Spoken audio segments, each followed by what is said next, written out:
संत भीखा साहब हुए जो गुलाल के शिष्य थे। उनकी एक ये बहुत सुंदर रचना है जो उन्होंने साधकों के लिए कही हुई है, जो आध्यात्मिक मार्ग के पथिक हैं उनके लिए। को प्राणायाम योग, को गुण गावे लोग, को मानसिक पूजा करे, कोई चित्त चेतना। तो कुछ ऐसे लोग हैं जो निरंतर प्राणायाम ही कर रहे हैं, जो निरंतर आसन ही कर रहे हैं और उन्हीं का गुण गा रहे हैं कि प्राणायाम करो, आसन करो। इस प्रकार के लोग हैं जो प्राणायाम में और आसनों में उलझे हुए हैं। और कुछ ऐसे हैं जो मानसिक जप कर रहे हैं और मानसिक जप में उलझे हुए हैं। ये संसारी लोग हैं, ये अपने भीतर नहीं जाते, ये बाहर के कर्मों में उलझे हुए हैं। और जो साधक बाहर के कर्म में उलझा रहेगा उसके अंदर वो ज्ञान की ज्योति प्रकट नहीं होगी, उसको भीतर जाना ही पड़ेगा। बाहर के प्राणायाम करने से और आसन करने से आप अपने शरीर को स्वस्थ रख सकते हो, लेकिन तुम मानसिक रूप से स्वस्थ नहीं होगे। तुम्हारे अंदर से ये विकार नष्ट नहीं होंगे, तुम्हारे अंदर ये विकार रहेंगे। चाहे आप कितने प्राणायाम कर लो और कितना जो है योग कर लो, उससे कुछ होने वाला नहीं है। तुम्हें अपने अंदर समर्पण लेके आना पड़ेगा और समर्पण लाके वो ज्ञान की ज्योति तुम्हें प्रकट करनी पड़ेगी। और तुम मानसिक जप कर लो चाहे कितनी, चाहे तुम किसी देवता की कितनी पूजा कर लो, उसको फल चढ़ाओ, प्रसाद चढ़ाओ, कुछ होने वाला नहीं है। आध्यात्म का संबंध है ही नहीं। आध्यात्म का किसी प्रकार का भी संबंध बाहर से नहीं है, आध्यात्म का संबंध है अंदर से। तुम जब तक अपने अंदर नहीं जाओगे, जब तक तुम अपने अंदर वो ज्ञान की ज्योति प्रकट नहीं करोगे, तो आपका बोध होगा नहीं।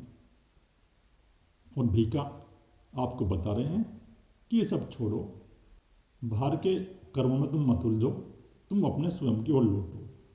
जब तुम स्वयं की ओर लौटोगे तभी आपके अंदर सुख शांति प्रकट होगी। कोई गीता भागवत, कोई रामायण मन, और कुछ ऐसे हैं जो गीता पढ़ने में लगे हुए हैं, कोई रामायण पढ़ने में लगे हुए हैं। तो जो गीता के श्लोक हैं वो कहते हैं तुम उसको प्रैक्टिकल रूप में अपने जीवन में उतारो। गीता भी यही कहती है कि तुम स्वयं की ओर लौटो। और गीता में भगवान श्री कृष्ण यही कहते हैं अर्जुन से बार बार कि अर्जुन तुम समर्पण कर दो। जब तुम समर्पण कर दोगे तो तुम्हारी चेतना का स्तर बढ़ जाएगा, तुम्हारे अंदर वो परमपिता परमात्मा प्रकट हो जाएगा।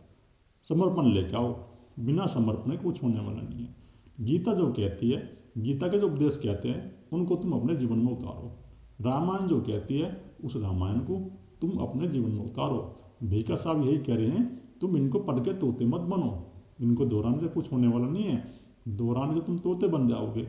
तुम इनको अपने जीवन में उतारो, प्रैक्टिकल रूप में तुम रामायण को अपने जीवन में उतारो, प्रैक्टिकल रूप में तुम गीता को अपने जीवन में उतारो। गीता यही कहती है कि तुम अपनी चेतना को तीनों गुणों से मुक्त कर लो, सतोगुण रजोगुण तमोगुण। जब तुम अपनी चेतना को इन तीनों गुणों से मुक्त कर लोगे तो तुम्हारा फिर ये अहंकार नष्ट हो जाएगा, फिर ये अहंकार प्रकट नहीं होगा और तुम्हारे अंदर वो चेतन की शक्ति प्रकट हो जाएगी, तुम्हारे अंदर जागरण हो जाएगा प्रकट। लेकिन प्रैक्टिकल रूप में तुम्हें लेकर आना पड़ेगा जो गीता कहती है। गीता को बार बार पढ़ने से, दोहराने से, रटने से तुम्हारे अंदर कोई क्रांति प्रकट नहीं होगी। रामायण को बार बार पढ़ने से, दोहराने से तुम्हारे अंदर कोई क्रांति प्रकट नहीं होगी। क्रांति प्रकट तुम्हारे अंदर जब ही होगी जब तुम इनको जीवन में उतारोगे। रामायण को अपने जीवन में उतारो और श्रीमद् भगवत गीता को अपने जीवन में उतारो, तभी आपके अंदर वो क्रांति प्रकट होगी। कोई होम यज्ञ करे, कोई वेद कहे, जितना।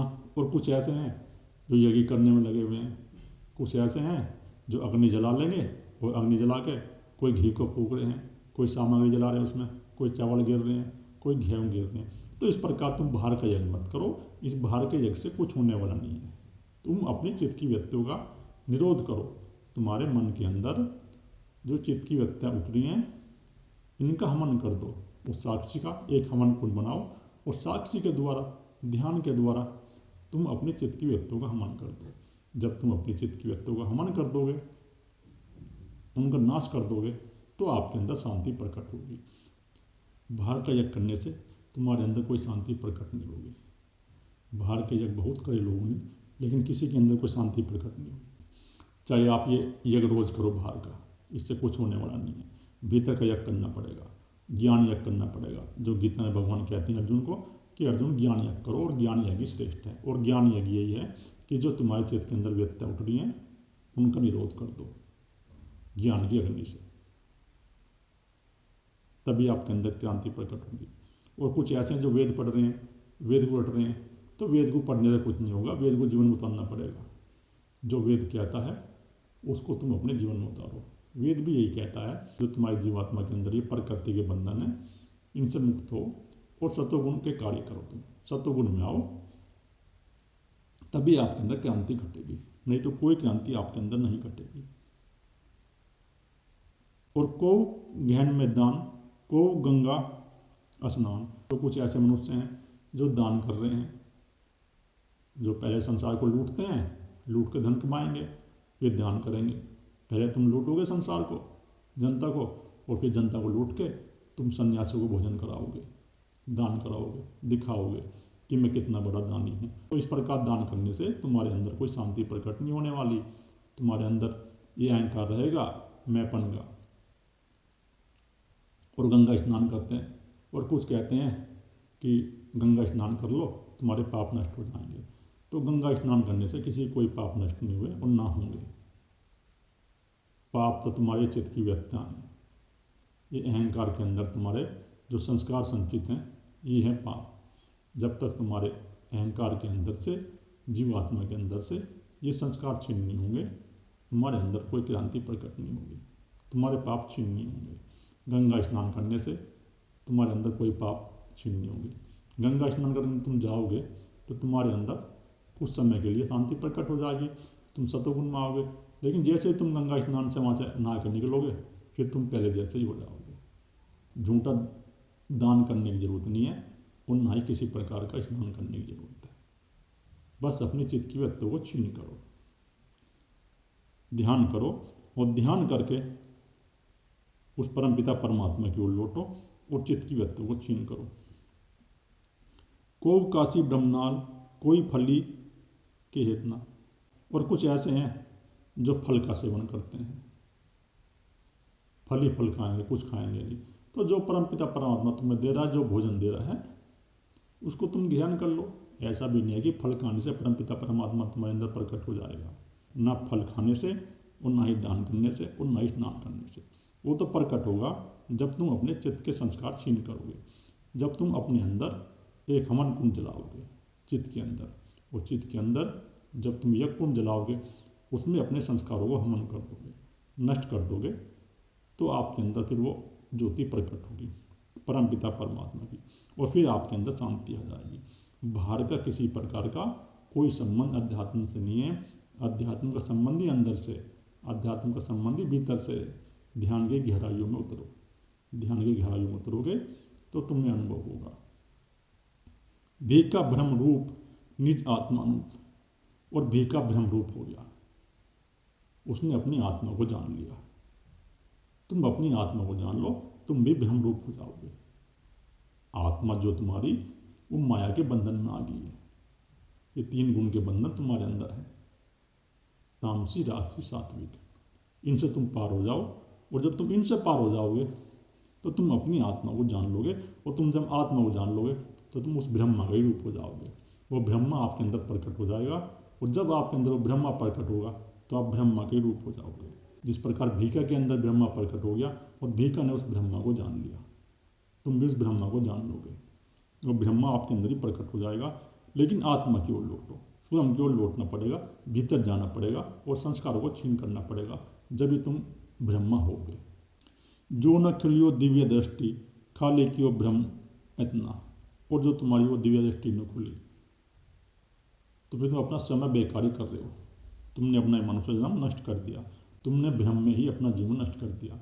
ये भ्रम है संसार का भ्रम, जो संसार को तुम मान कर बैठ गए हो कल्पनाओं के अनुसार कि ये संसार ही सत्य है, ये घर परिवार सत्य है, ये धन ही सत्य है।